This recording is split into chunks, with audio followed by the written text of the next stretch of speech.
We have some friends over here, they want to say hello. Hello.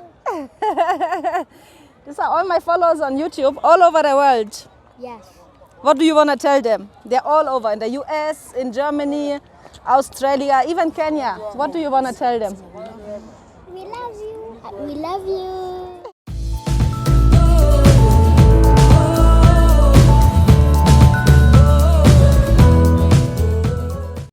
Hey guys, welcome back.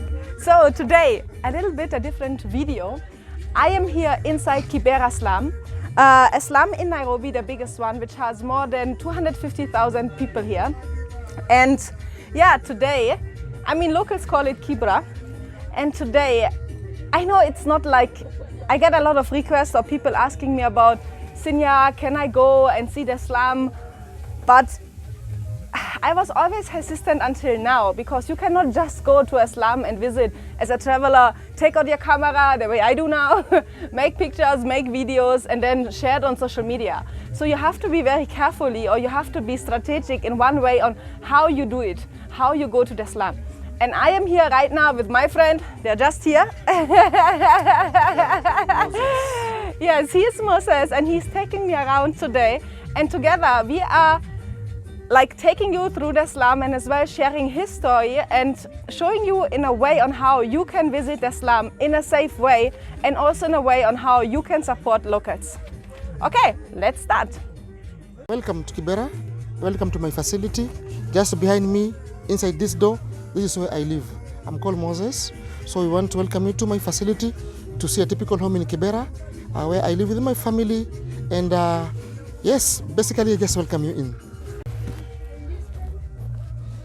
Welcome to Kibera, welcome to my home. This is my home, this is my house. It's more than a home actually, it's my heart, it's my everything. So personally, this is where I was born, raised, and still live. And I've never lived in another home apart from this. So quickly, this is a mud facility, the house is mud facility. When you look the floor though, you cannot see it literally, but down there is mud. We put down the carpet to cap down the dust. Then the walls. If maybe you can just come and see the walls. It's just typical mud facility. So the entire stuff, it's just mud facility. So we had to put the cover around for two reasons. One, privacy reasons. And number two, just to make the house look neat. Because behind these walls, we have households. And back then, there's an attempt by some people, probably they could be making some hole. Then they want to peep through or check through from their neighborhood what is happening there. So to be on the safe side, we had to put the cover round like this, so that at least for privacy reasons, okay? Then the roofing is made from corrugated tin or iron sheet. It's not in good shape either. That's why we had to put this plastic cover again to act as a coolant during summer, at the same time to minimize or prevent raining water from coming down, because when it's raining, a lot of water normally comes down here. So if we have this, at least that one can be contained.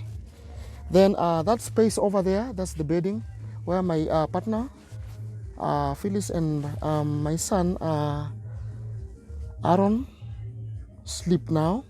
I sleep on this couch just behind me here. This is where I sleep. And my firstborn son sleeps. I convert these seats to be one, then he sleeps there. The reservoir for the water, that's why we put the water once we fetch in large quantity. Then behind the big curtains there, that is the wardrobe where we put our clothes. Okay? Yes. And How do you get electricity? well, electricity actually it's buying. It's somebody takes it in large quantity, then he distributes, he sells. So every month we have to pay. So how much do I pay every month? I pay $3 every month, and then the rent here actually is $20 every month.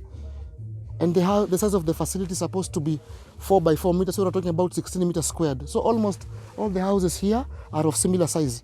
But again, they differ when it comes to paying the rent, because like if maybe you can come close to me, if you can be able to focus on that side, you can see this household. That is cemented facility. So that one, people pay $35 every month. Why?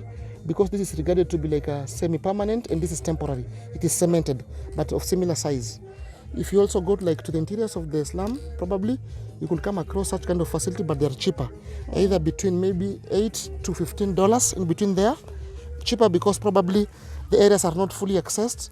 Maybe sometimes we have like issues to do with the slum fires, mudslide, or sometimes some tremors, because those houses there are close to the railway track. That's why it's cheaper. Yeah, it's somehow expensive because we are just near the main road and near the police station. That's why the price actually is up.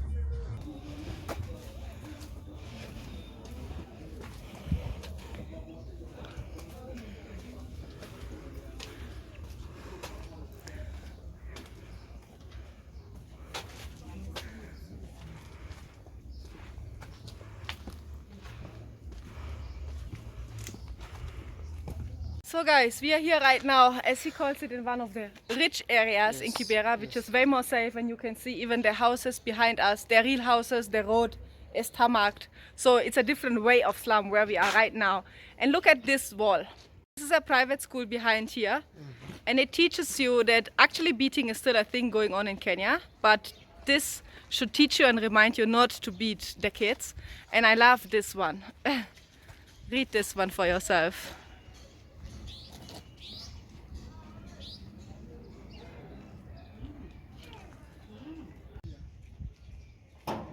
Everything, the breakfast and even the... So he's just telling me that if you go to this school, which I just love their quotes and what they put into the mind of the kids, he's saying it costs around like $250 a year.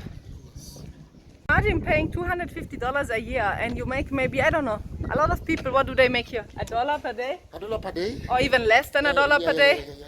So if you make only $1 per day and he's paying for his rent $20 in a month, then you have left maybe $10. So that means also the wife has to work, and yeah, it's a different way of life than we know it. Yes.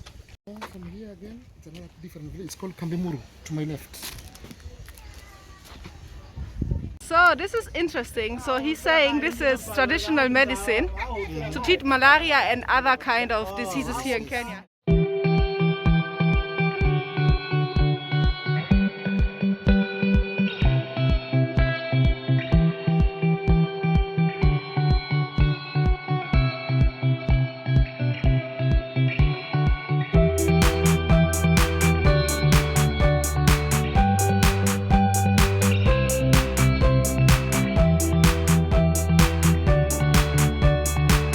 We are here right now on a viewpoint where you can see behind me is Kibera SLUM. And safety is a good question and a very important point, of course, for travelers who come here, especially as a solo traveler. And the fact that I am here right now with Moses, he's a local here. He's born and raised in Kibera. So if you go to a slum, please make sure you go with a local. And of course, the best is if you go with him, he actually does have an Airbnb experience in Nairobi. So if you just go to Airbnb Nairobi experiences, you will find him. And I can guarantee that he's doing a good job. He has been taking me around now for the last, I don't know, maybe 2 hours now in the sun in Kibera. And yeah, we had a lot of fun, and I feel safe. Like, I'm even here with my phone vlogging, making pictures, of course for you guys, for these videos, and nothing has happened and no one even has bothered me. It's like when I walk through other areas through town, a lot of people bother me there, but here in the slum with him, I feel 100% safe. Now we are at the Power Women organization. Power Women organization is about women who are HIV positive. So they create awareness program by talking to women, going to school, going to different organizations within Kibera to create awareness program so that at least they fight a stigma. And because of whatever they do today, the stigma has gone down. So inside the facility, they have got some shop where they do some recycling of old magazines to provide or to produce some products like earrings, some souvenirs, and some clothes. So my organization, the Empowerment Working Tours, brings visitors here to support the local women by buying products from them. At the same time, also donating some sanitary stuff and some food to the women so that at least we all work together. So please join me as we go see the Power Women organization. So here she told me, this is paper actually. They make these beads out of paper.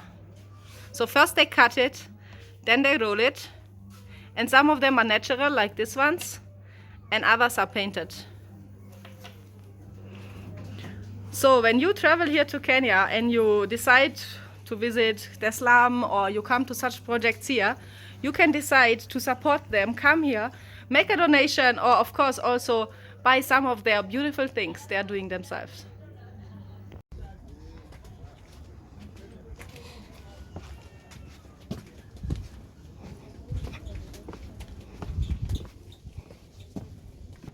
Wow, what a day, guys. So I think I have to go home first and think about the whole experience and everything what I've seen today. I mean, of course, I've been in a slum many times. I run an organization, I volunteer there, but still the life we live nowadays is so different. And every time I come to an area like that, every time I get reminded of how simple people can live and still be happy, and how I should, or maybe I could minimize, how do you call that? Minimize? Minimize, yes. And still on how I can minimize my lifestyle, like Yes. my lifestyle on how I live, and still be happy, or even maybe more happy. So I'm super grateful here to Moses. He's just here with me. And yeah, if you guys like the video, please give it a like, comment down below, share with your friends, and yeah, stay tuned for the next video. Yes.